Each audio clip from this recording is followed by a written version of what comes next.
અમરેલી જિલ્લામાં આવનારી જિલ્લા પંચાયત અને તાલુકા પંચાયતની ચૂંટણીને લઈને રાજકીય ગરમાવો વધી રહ્યો છે। આજે રાત્રે સાવરકુંડલા તાલુકાના વિરડી ગામે ભારતીય જનતા પાર્ટી દ્વારા ભવ્ય જાહેર સભાનું આયોજન કરવામાં આવ્યું હતું।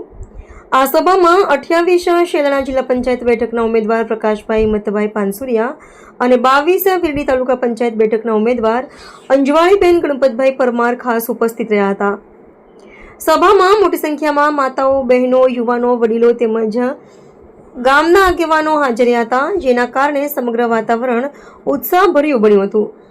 સભા દરમિયાન ભાજપના ઉમેદવારોને જંગી બહુમતીથી જીતાડવા માટે હાકલ કરવામાં આવી હતી।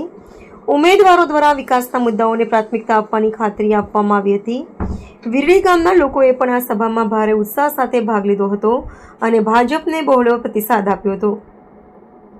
ચૂંટણીને લઈને હવે વિસ્તારનો રાજકીય માહોલ ગરમાયો છે અને આગામી દિવસોમાં વધુ પ્રચાર તેજ બનવાની શક્યતા છે।